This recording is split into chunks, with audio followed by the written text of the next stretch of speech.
I always tell Phil, I'm not sure I ever would have guessed that this moment would have happened like 20 or 30 years ago. You and me both, sister. Yeah. Well, that's what I was going to ask you was election morning. Take us there. Did you sleep at all? Did an alarm go off? Election morning, yeah. Okay. Because that's the day you're out, trying to wave signs everywhere and make sure you get everybody fired up to go to the polls and everything. So I'm sure I didn't sleep, but we were out early when the polls opened. So election morning, did you think to yourself, I'm going to win. I got this. I think all the way through, this has felt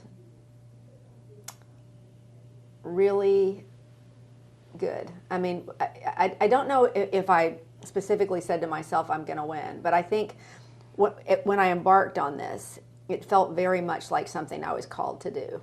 And so I think the entire time I felt like either God had this for me or it was going to be something else that I was supposed to do with it, So it wasn't as stressful. Oddly enough, it was not stressful for me, not most days.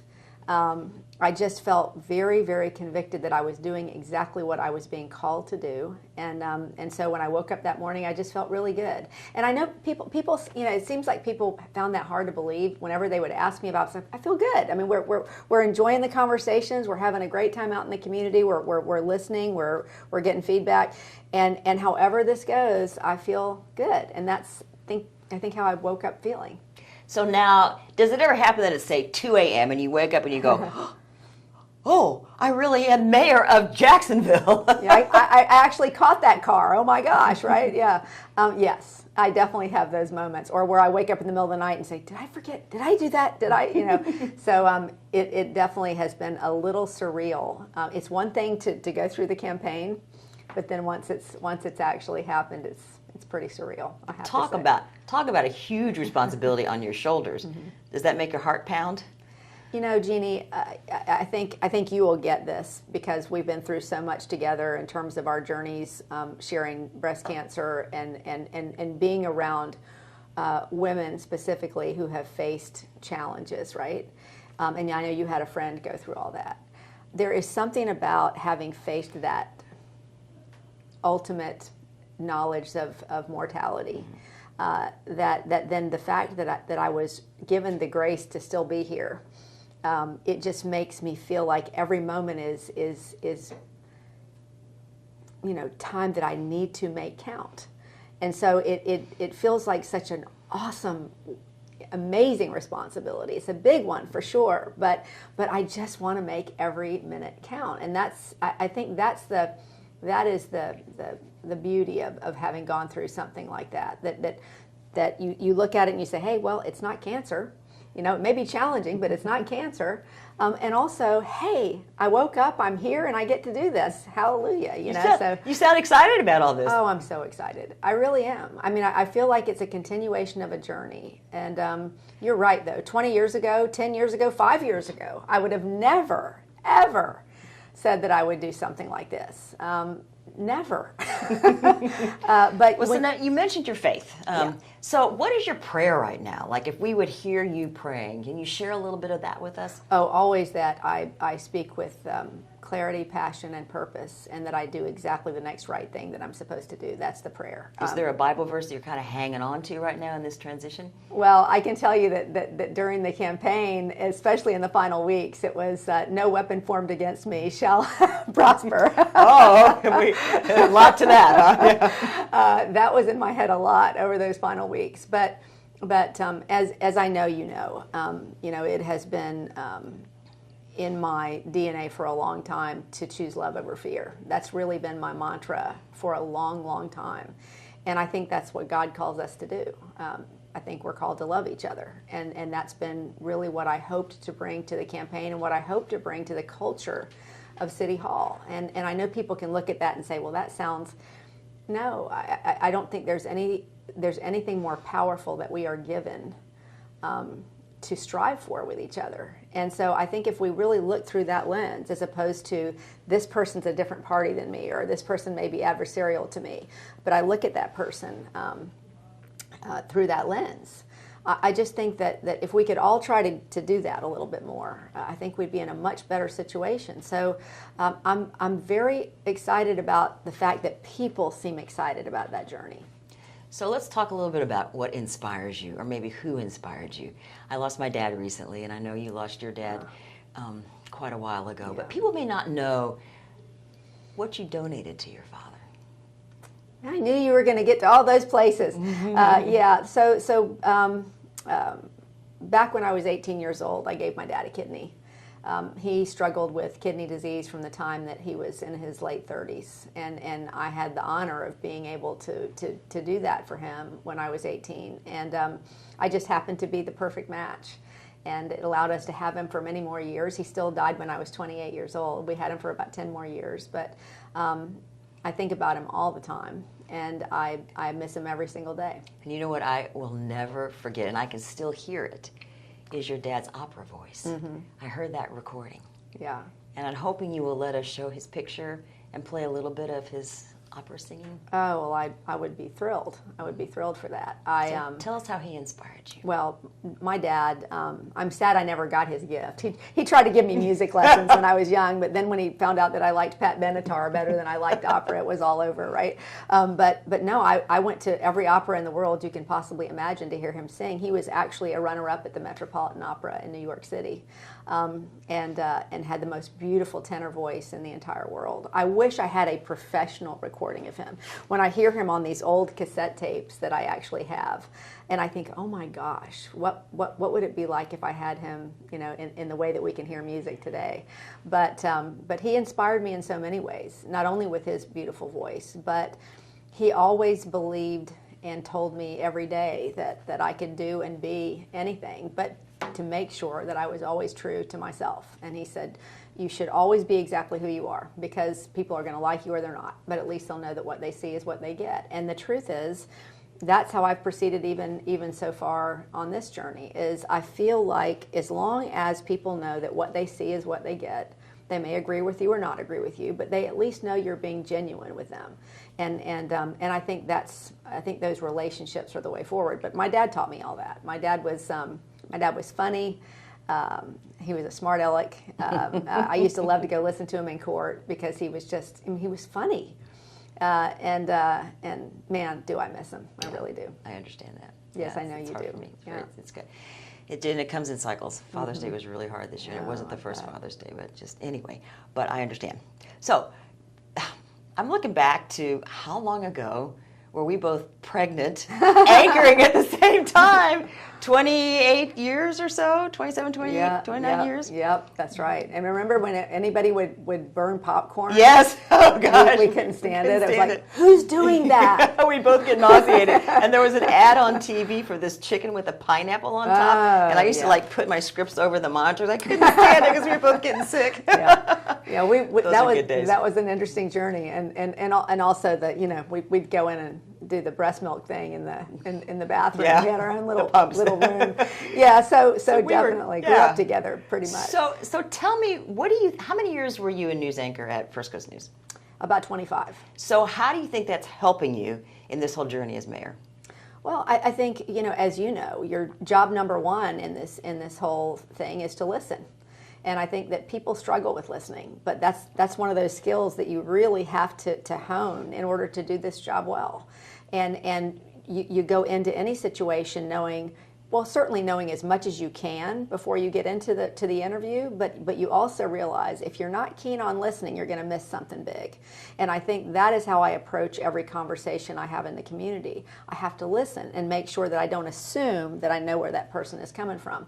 And I think that's a skill that journalists have that I think maybe is overlooked sometimes by people. Welcome into the political world, maybe, so that would be good. Yeah. A good asset for you. So I remember when you went to the White House, and I'm sure you remember this. You told me what you did to calm your nerves before you interviewed the President of the United States. Okay, I don't remember this at all. all. Oh, you don't? What did I do? You said I went out for a run. You went jogging. Well, I did do that, but I do that every day. But yes, I'm sure I did that. In fact, that is still what sustains me every single morning. I go out and I get that run in, and it calms me right down. But that was one of my greatest memories. Obviously, I think it was the last big interview that I did before I left the station.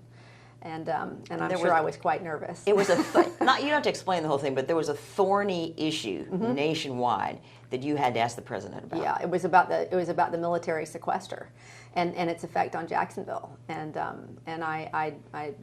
I went into that interview, as I try to always do, very prepared to ask him those difficult questions. And when I was finished, I remember somebody from the White House staff saying to me, "Wow, you actually went in there and asked some tough questions." And I said, "Well, that's my job, you know." But it was the thrill of a lifetime to be able to go and do that interview. So tell us who you interviewed in case people don't know. Oh, Barack Obama. Mm-hmm. Yes, that was. In fact, the funny thing is, Jeannie, I was coming back from a trip.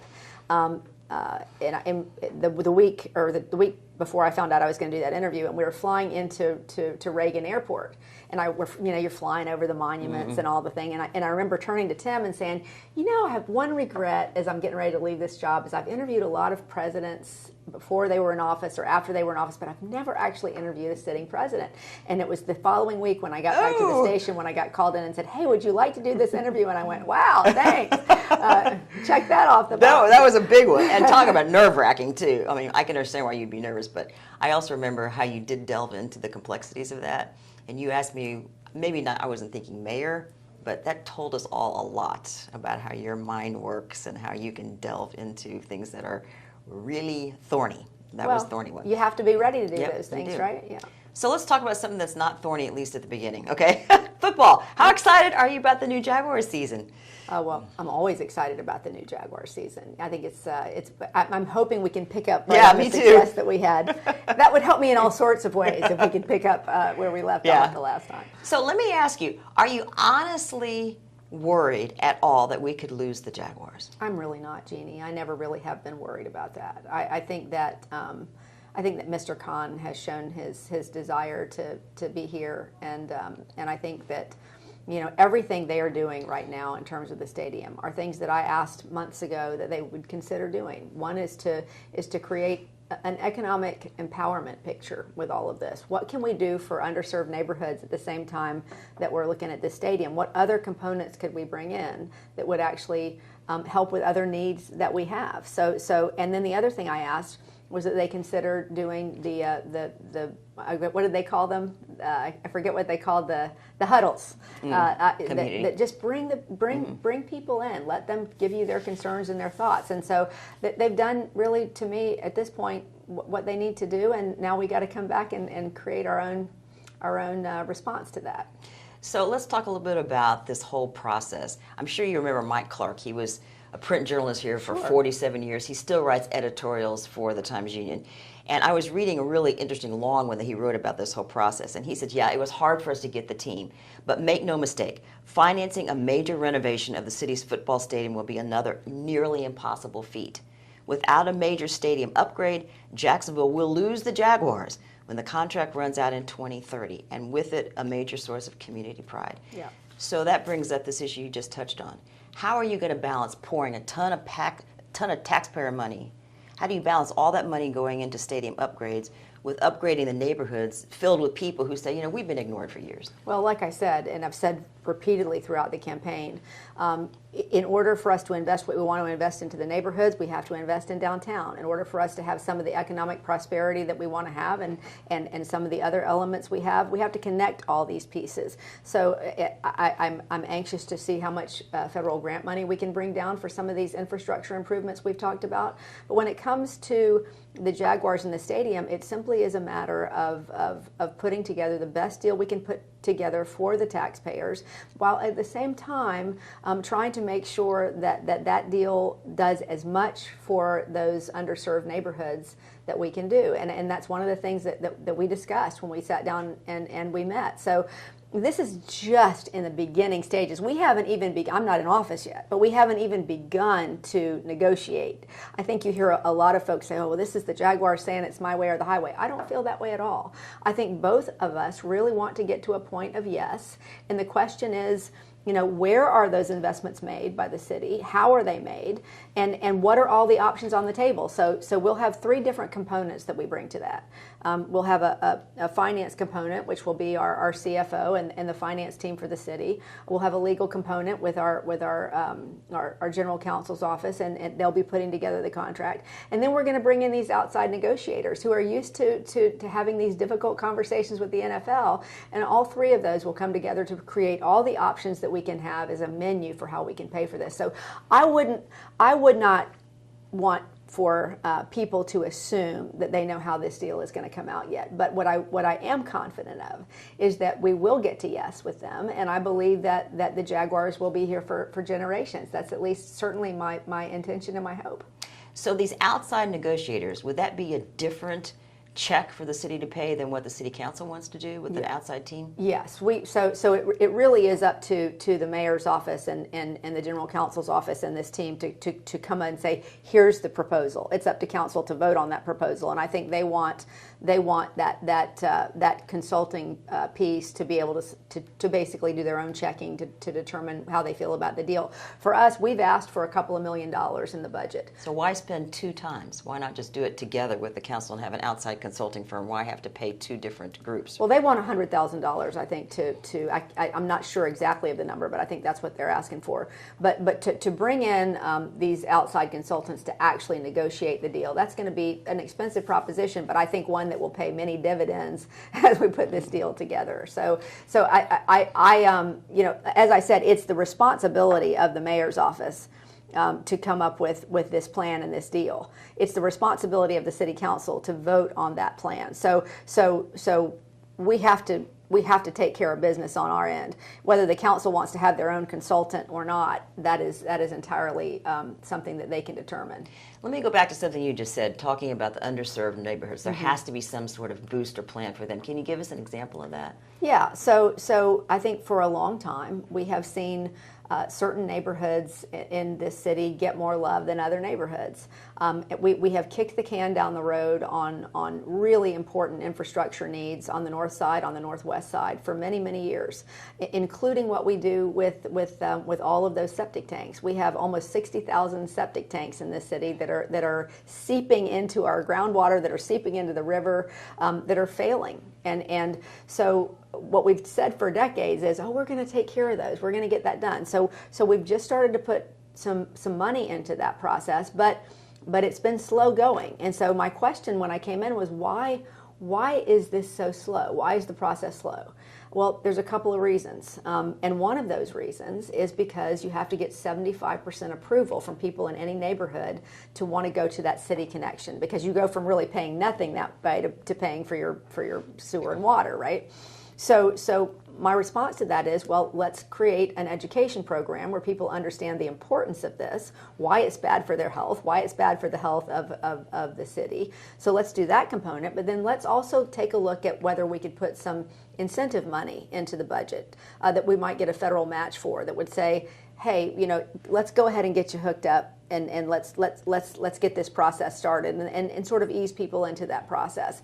And I think that's the type of thing. I think what we've done year after year is basically we've sort of thrown our hands up and said, oh gosh, well it's $1 billion project and it's just going to take decades and decades, and then decades and decades go by. And so you don't blame people for saying at some point, this is never going to get done and you don't really care about doing it. Well, we do care. And so you've got to start taking those steps to get you from point A to point B. That's and that's a big concern for people in those neighborhoods. In addition to that, just lights, to make people feel safer, sidewalks. Those sorts of things are things that we are going to very, very intentionally look at the CIP, take a look at where we're spending our money, and make sure there's enough projects in those sides of town in order to start to move the dial some. So which neighborhood gets help first? How do you decide? Well, you look and see where the needs are, and you look and see where some of the shovel-ready projects may be in some of those neighborhoods, and I think that's the first thing that you do. But it really is, you sort of go out in concentric circles from the areas that have been neglected the longest. So you have downtown, which has a lot of infrastructure need, and you have the north side, you have the northwest side. I mean, you have the east side. Those are areas that have had, over time, they're the oldest areas, but also have been a lot of the most neglected areas. I'm glad we're talking about infrastructure. I was going to ask you about that. Let me circle back to the Jaguars. This was the whole question of balancing the money spent for stadium upgrades with what you're talking about here. I mean, we know that San Diego, Oakland, St. Louis, they lost their NFL franchises because either they wouldn't upgrade their stadium or they wouldn't build new stadiums. Mm-hmm. So they were out. So what have we learned from them that you don't want to repeat the mistake? I know you don't want to ever be the mayor who lost the Jaguars. No. Well, nobody would want want that. But at the same time, also, I have repeatedly said, every time anybody has asked me this question, that I think the Jaguars are a point of community pride. I mean, we were both sitting on the set the night that we got the Jaguars, right? I mean, it was one of those moments in Jacksonville history where we became this can-do city. Everybody in the world doubted us and said we would never get it done, and yet here we were, little Jacksonville, Florida. So this is something that not only I believe is an economic driver to a lot of things, especially if we can look at these other pieces, but honestly, I don't believe that anybody in this city wants to lose the Jaguars. It's interesting when you look at the polling. 80% of people say they don't want to pay for that stadium. But 61% well, in the UNFL polls say we don't want to put public funding into stadium upgrades. Well, that's what I'm saying. 80% don't want to pay for the stadium. 80% don't want to lose the Jaguars. Those two things may be mutually exclusive, right? So what we have to do is just find a way to craft that deal. And then the other thing is, and you know how important this is, communicating those things to people. I think that the biggest mistake any public official can make is in not over communicating. Make sure you're bringing people in. We will do that as soon as we come up with a framework for what we would like to proceed with. We're going to go out and do our own town hall meetings. Make sure that we're hearing from the community. Make sure that we're sharing with them why we think whatever we come up with is the best way forward. And I think so much of any success is to make sure that people have a buy-in. And at some point or another, you got to lead. So whatever we come up with, some people will be happy and some people won't. But I think we're going to get there. Well, let's talk about how on earth we're going to pay for all this. And this is a huge bill. Yeah. And so looking at Nashville, as you know, they've announced they're doing this new stadium, and they're getting $500 million from the state. But we know Florida doesn't pay for stadiums. That's correct. Is that a law? Would you be willing to go to Tallahassee, maybe alone or with the Jaguars, and lobby for a change in that so some state money could come into this project? I don't want to put the cart before the horse here. And so I don't want to get into specifics of all the different ways in which this could happen. What I will tell you is that I have Mike Weinstein, who has been somebody who has been working on complex deals in this city for a very long time, bringing me a menu of options of things that we could come back to the Jaguars with. Is that on the menu possibly? Have you all talked about maybe going to the state and trying to change that practice of not funding stadiums? Yeah, we're not there yet. We're not there yet. I'm waiting for all that information to come back to me. But right now, it really is. I think because people have only heard one side, they're assuming that's just how we're going to proceed. And I think that we just have to wait and see what all is available to us. Another option that might sweeten the deal for taxpayers would be what reports say Nashville has gotten from the NFL. Reports say that the NFL is now going to bring a Super Bowl to Nashville. Yeah. Is that something that is one of the considerations here to ask for? Well, look, I think there are all sorts of things we can do with that stadium. There's a lot of big college football fans here. I understand that Florida and Georgia are both very, very excited about the prospect of a new stadium, and that's a deal we want to keep for the long term for a whole lot of reasons, including economic reasons and just historical reasons. But beyond that, yes, I think we could get a Super Bowl. I think we could get a college playoff game. I think those are all things. I think we could get bigger concerts and bigger entertainment. Acts. So those are the types of things I think we could look forward to. But what I've always said is a leader has to lead, and so whatever it is that we determine is the best way forward for both the taxpayers and the city and the Jaguars, and I think to your point, the NFL.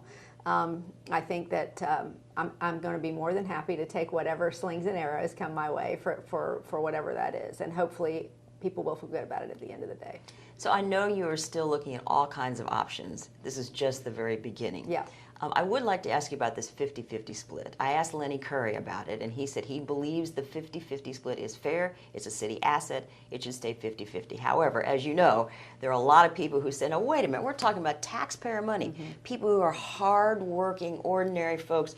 And then you have Shad Khan on the other side, one of the wealthiest men in the world, a mega billionaire. Would you be willing to ask for, say, 40-60 instead of 50-50? Well, this is, look, I'm not, like I said before, I'm not going to get into specifics on the deal at all. I'm just not going to talk about it. I think you put yourself at a disadvantage when you start saying, this would be acceptable to me, this wouldn't be acceptable to me, before we ever get into the place where we're having a conversation. So I need all the facts first. I need all the menu items. I need all the ways in which we can make this happen. And then we need to figure out which pieces fit and which don't. But I will say, like I said, all these decisions will be made after community input.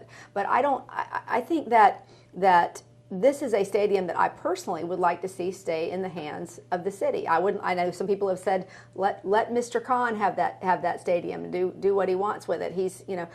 I would like for the city to keep that stadium because I think there are so many ways in which we could use it for good. So it'd be risky to jump past that 50-50 by giving him the money control. I just don't know at this point. Possibly. Okay. Yeah. I want to ask you one more question about the stadium, and then Okay. we can move on.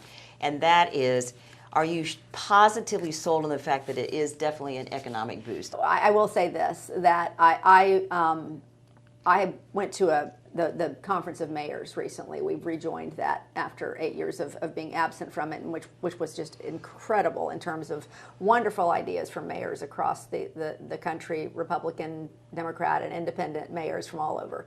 And I had a number of conversations with people who have had negotiations on stadium deals, and what they've said is initially people are very skeptical. They don't want to get involved in them, and at the end of the day, people are thrilled once they have the asset in their community. I think it is more than just looking at the straight dollars and cents. These are things that may take a while in terms of recouping certain dollars, but at the end of the day, this has a lot to do with our identity as a city, with our community pride, with an asset that I think that for the long haul, what do we want for Jacksonville? And I think there is value in being an NFL city. I think there's a lot of value in that. You know, as well as I do, Jeannie, that Jacksonville has a history of sort of having a bit of an insecurity complex. I think becoming an NFL city was and is an enormous point of pride for many, many people in this city. And I think that it can bring a lot of intangibles that you can't add up on a book, immediately. So I think there's a lot to look at here beyond just, dollars and cents right out of the blocks. And you're right. I do remember, of course, when we got the team. I also remember the night we were doing live shots and Charlotte got the team before we did. Yeah. Ooh, that wasn't a good night. There was the economic study. Anyway, all right. So, your first 100 days, what do you want to do that's different? In other words, what do you think is the biggest mistake that Jacksonville's making right now? Well, I think, without saying what's the biggest mistake, I do think in our first 100 days, what I'd like to do is focus on those pillars of the campaign with some low-hanging fruit that we can show people we're really going to start moving through some stuff. What will be the first one, would you say? Well, I would say one of the things we're already dealing with is I brought in a lot of people to talk about the permitting process. Doesn't sound very sexy, but when permits get held up, businesses can't do business. And we've heard from way too many small businesses that have said, you know what, it's taken me 2-3 years to get a permit. We've had folks who have said the procurement process is so laborious that by the time we get to the end of the discussions of what we're going to do, we got to start over because it takes too long. So we're looking right now at what are the holdups there and what can we do immediately to move the dial on permitting. And one of the things that I learned, which was just really surprising to me, is that we basically have one attorney in the general counsel's office that's responsible for writing all of those contracts. And I said, why is that the case? Why can we not have more people? So we're looking at that. I mean, some of these things are not difficult fixes. They're either technology fixes or they're fixes of moving personnel around. So I think that those are things we're going to be looking at. Like I said, doesn't sound sexy, just like infrastructure doesn't sound sexy, but I think if we can fix the public infrastructure, and when I say that, I mean let's intentionally look at where we're spending money on infrastructure and make sure that we're fixing the broken stuff. Fixing the places where it's flooding, fixing the places where we got cracked sidewalks and where the drainage doesn't work and all those things. I think you're going to see us spend a lot less money on incentives for companies that want to come here or for people who want to build here. I think it's a big deal. And our reporters now are asking you, What are you going to do that's different? I mean, the buyout program is not working so well because a lot of people rent. So that doesn't really help. And then the temporary pump, the city engineer said, like in San Marco, maybe it'll help San Marco, I hope, but probably wouldn't help Ken Knight Drive. So what is the new idea to help those folks? Here's the deal, Jeannie. The ultimate thing is, and you're right, there are all sorts of complications there because of the location of where that is. What we must do going forward is we must put resiliency at the top of how we develop. It can't be the other way around. We've had development driving the decisions on just about everything in this city, and we all want development. But if you've got a development or a business that is sitting, underwater in the dark on a street that nobody can get to, it does not help you very much to own that business. So what we have to do in our planning process and in the way we zone, in the way that we allow people to build, is we have to put resiliency at the forefront of this and say, no, I know you want to build here, but you know what? That's not a very smart place to build. Of course, those people are already saying, I already live here. What am I going to do? Well, like what are we going to do for them? Yeah, that's a great question. It really is a great question because there is no great answer for those folks because they are in a place that's going to continue to flood. So the ultimate answer is you don't want people living in places that are going to constantly flood. For those neighbors, you're right. I mean, you've got some people that rent there, and I know they have tried to have a buyout program, but that's one we got to look at. It's a tough one, though. As is San Marco, to be honest, because if the river gets past a certain point, those pumps aren't going to do a darn thing. We're very well aware of that, and all those small business folks who flooded and had to rip out their first floors and throw away all their items, and it really was a nightmare. You just saw the story, I'm sure, not too long ago. The gentleman who owns Pink Salt is going to move his business, from where it is. A couple miles down the road, pick up and move because he's so tired of getting flooded. He made a lot of his own interior decorations. The wood he brought from out of the country. It's a beautiful place. Sprayed that thick spray stuff on his doors, and I interviewed him afterwards, and he had a chisel, and he was chiseling it off, and he thought that it was going to help. He was optimistic, but Anyway, woman mayor. You're the first woman mayor of Jacksonville. Yeah, that's a historic milestone. But I guess the interesting question is, as a woman mayor, can you do something a man couldn't do? Well, I said during the campaign, and I, you hate to act like women have talents that men don't have, but oh yeah, I didn't say that. And I'm kidding in a way. But I think women tend to be very, very collaborative with one another. I think we tend to not care so much who gets the credit for things as long as we get them done. I think women are very used to being underestimated and very used to being sort of put in a box. They're good at this, but they're not necessarily good at this. And I think we're pretty much good at everything because we have to be. So my feeling is what I've tried to do with my team so far is, and the culture of what I hope we bring to City Hall is one of competence, one of collaboration, one of openness, one of transparency. And I think that's a marriage of the fact that not only am I a woman, but I come from the world of journalism. I think transparency and accountability and openness is incredibly important. And so I'm thrilled to be the first woman mayor. That's so exciting. As somebody with such deep roots in this city, it is. I can feel my ancestors all around me every minute. I really, truly can. I can feel my grandmother right there. What would next she to be me. saying? Oh my gosh, she'd just be so incredibly proud. That's all. I can just feel when I tell you that I can feel that love and support and light around me. I carried it with me in my pocket almost everywhere I went during the campaign. A picture of me and my grandfather with these eyes, that just say pride. He was hugging me, and his eyes were just. I could cry just talking about it. But the truth is, that's what. That love for Jacksonville and that desire to make it everything that it can be comes from a long line of folks that I feel around me every single day. I need to ask you about the Confederate monuments. How many are still standing? Well, the big one is the one that we keep talking about. The women of, what is it? I forget what the name. Are there 11 now? That seems to be the current count, but whatever. Well, but the big one is the one everybody's talking about, right? So the question is, what are you going to do that hasn't been able to be accomplished yet? We know Mayor Curry set aside money. We know there's been pushback from the city council. What is your new plan? Well, I got to tell you, I have been so far extraordinarily pleased with the conversations that I've had with Council President Salem and with some of the other members of the council, just in terms of working together to try to solve problems. I'm very optimistic about that. And as far as the monuments are concerned, I have been really clear from the very beginning that I think that in a city that wants to be forward moving, in a city that wants to bring in business, you don't want to appear to still be fighting the Civil War.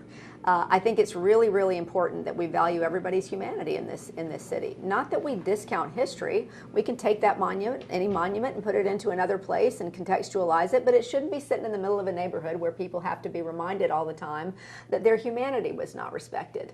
And so to me, it's an important issue, and I will continue to work with council to try to do everything I can to bring that monument down as a start. Do you have an idea of something specific you're going to do?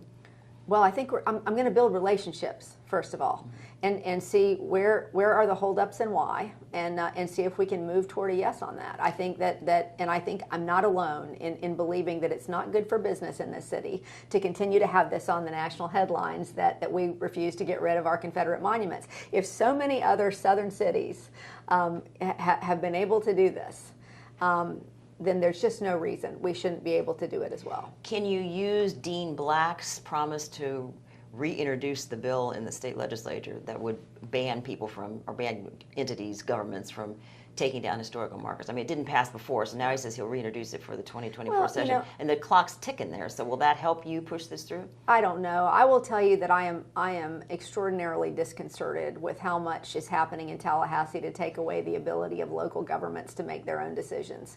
You know, we hear so much about small government. The smallest government is the government that's closest to the people, and local governments should be allowed to make their own decisions about their own futures.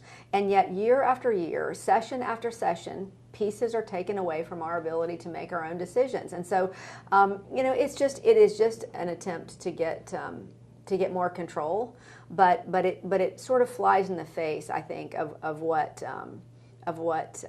really should be a separation between local government and state government. If Dean Black gets this through in the next session, you'll have an end wall. You'll have a dead end. You won't be able to take it down. It'll be banned by the state law. Well, it didn't pass before, and I think there are reasons for that. And so I would be hopeful that our folks in Tallahassee would see that that's probably not a good place to end up overall.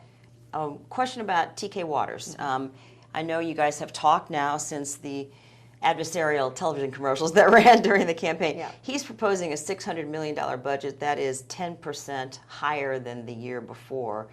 Do you feel like that increase, I mean, it's been something like 43% increase if you add all that up over time, over the last decade for JSO's budget. Do you feel like we're getting the help we need fighting crime with those kind of dollars, with the escalation of those budgets? Well, look, you know, one of the things that I talked with Sheriff Waters about, I think both of us are very, very focused on making sure that Jacksonville becomes the safest city that we can make it. And so we've had very good conversations about moving forward. We've also had places, you know, certainly in which we have disagreed. But I do think that both of us are focused on that goal. And when I look at the data, I say we need more police officers. We don't have enough police officers for the number of people that we have in this community. So I'm going to be supportive of adding more police officers to the force. We are just now starting to get into looking at all the numbers from the budget. The budget review committees have been working over the past several weeks. I've had people in those committees. Obviously, I've had a bunch of other things to do as well.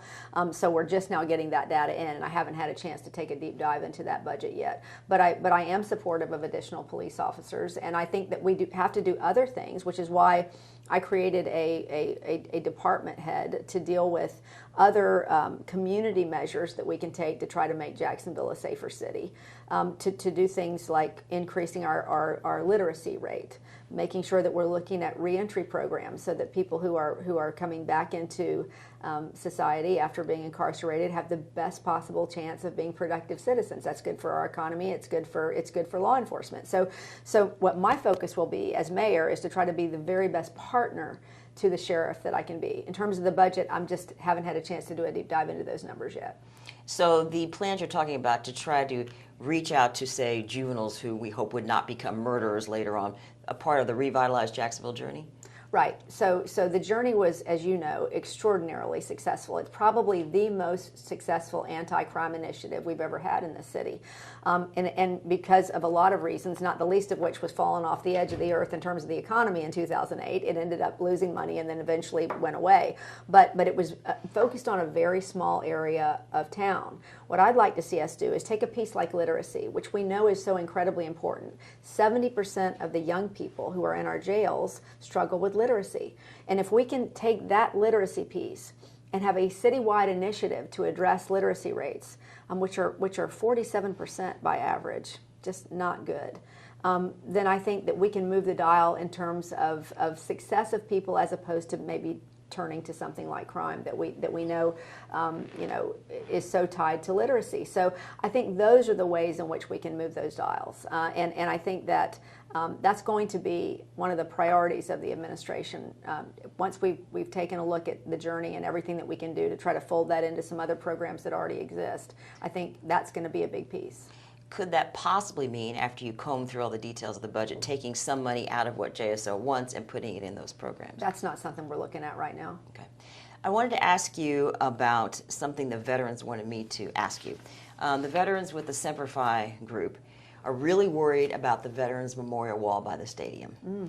They say the rules have changed, that people's names are getting on the wall. They're not supposed to be. They're supposed to be hometown heroes. And they say that's not what's happened. It's been changed by executive order, and they're really upset. So do you know about that whole controversy? I do know about it. They have approached me with that as well. As you know, I have a number of transition committees that are looking at issues, and one of those transition committees is on Veterans Affairs and Military Affairs. So we're looking at Veterans Affairs and active military, and what are the biggest issues. That is one that I have heard over and over again. I know they're looking at that. The other thing is we have heard repeatedly from veterans that they want a community center where they can be together to. They feel like they are the best salve for each other for what they've been through. And they have asked repeatedly for a community center and have not been able to get that done. So those are two of the things that I've heard. But yes, I have heard that as an issue, and that's one of the things we're looking at.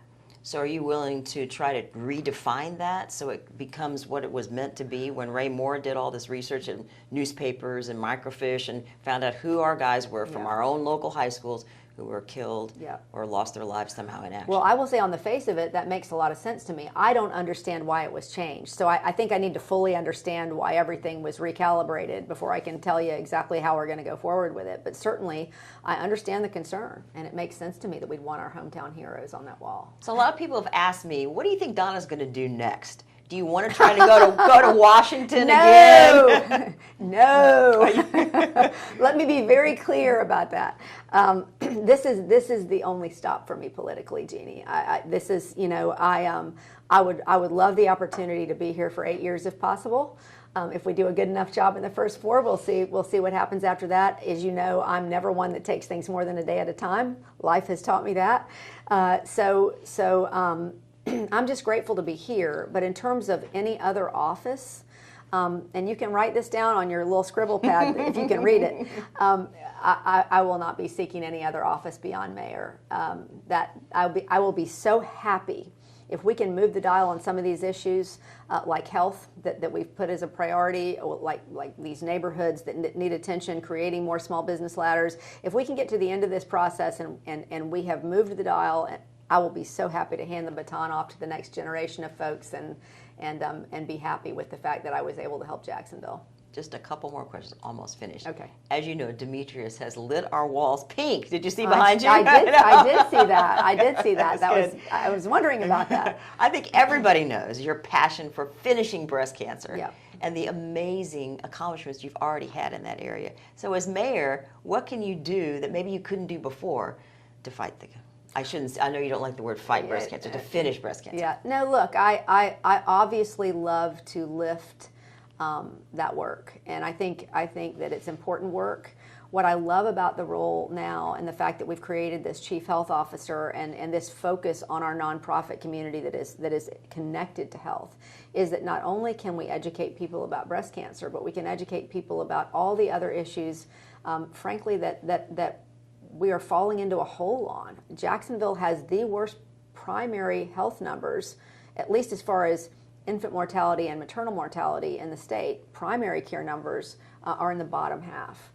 So what I'd love to be able to do is elevate not only information about health, connecting people through education to those services that are available, but honestly, one of the things, as you know, that has become so important to me, and I know it's important to you too, is the connection between movement and health.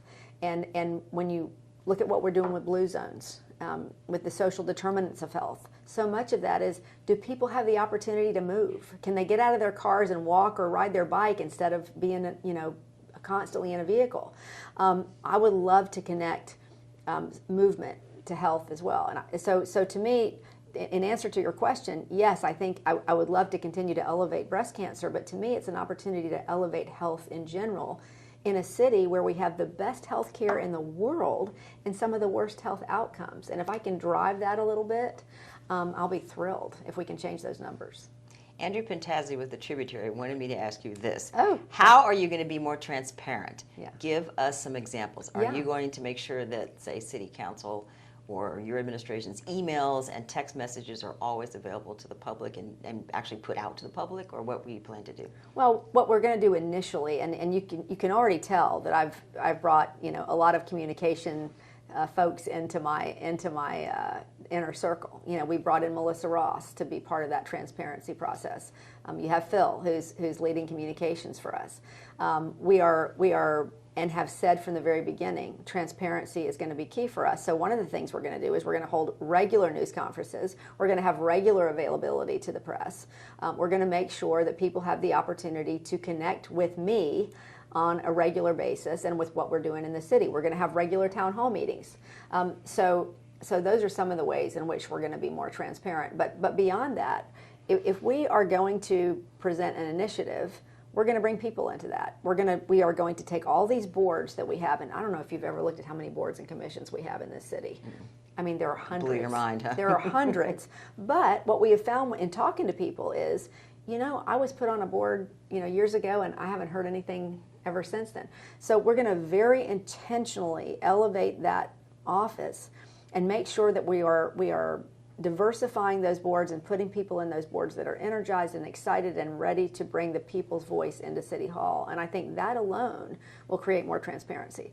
Then we're going to look at ways to make our website more accessible. People are very frustrated with the website. It's tough for people to access.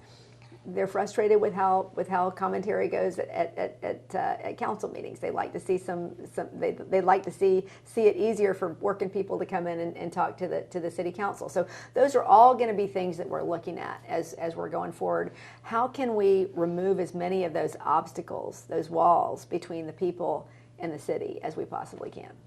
All right, so let's see. Somebody might say you're going to ask a fluffy question, but I'm going to do it anyway. Well, I got to end on ask for a fluffy I got to end on a fun note, right? So after all of this, well, first of all, I should just, in all respect, ask: is there anything on the harder topics that we just talked about? Lots of them. Anything else you want to say? No, I think you were very thorough. I can. Yeah, how about that? So on the fun side, what's your power breakfast going to be for Saturday morning? My power breakfast is almost always the same. I'm incredibly boring with food when it comes to things that I eat as staples. I like to make myself protein pancakes almost every morning because I like to have some protein that'll keep me going. So what goes in these things? Oh, it's just it's a mix, but I just love it. It's a mix that you put water in, but it's got a lot of protein in it. It's got I do 2 servings because I've always eaten a lot of food because I run a lot. So I'll get 20 grams of protein in my protein pancakes, a little syrup, a little butter. I'll be ready to go. Maple, blueberry? Just maple, good old maple syrup. And I have to ask, we have 2 women sitting here. We have to ask you what you're going to wear to the inaugural ball. Is it a surprise? Well, look, like I said, I ended up with a couple of different options.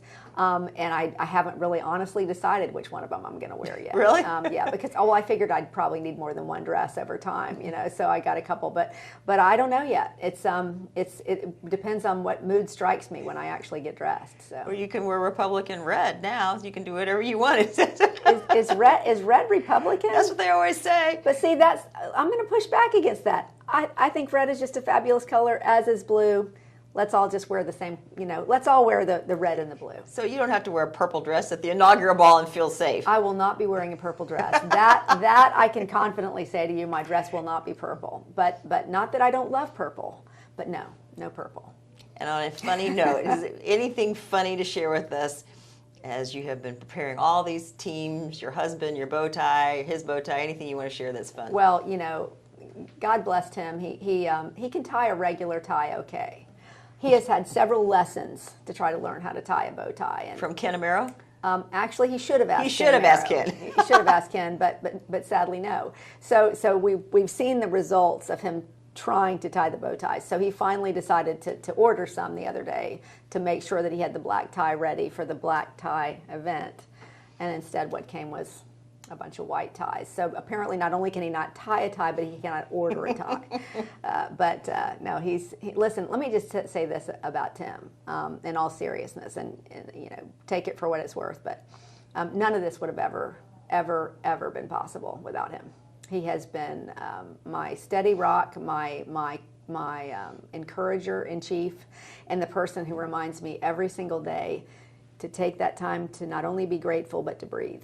And it's the one thing I promised him when we got involved in this campaign, that I would take that time every morning to do this so that I could set my day and be healthy. And I would never have even begun to dream of doing anything like this if it weren't for him. And he's not going to force you to do some sort of dance you don't know how to do at the ball. I can promise you, listen, the only type of dance Tim knows how to do is the pogo. I'm just telling you. He jumps up and down. That's the only thing he can do. And so we are two very sad dancers, I'm going to tell you. People have said, y'all should go learn a dance. I said, yeah, it's too late for us on that. You can choose whatever you want. The answer's no on that. So No. Listen, thanks for your time. I appreciate it Thanks, very Jeannie. much. So fun.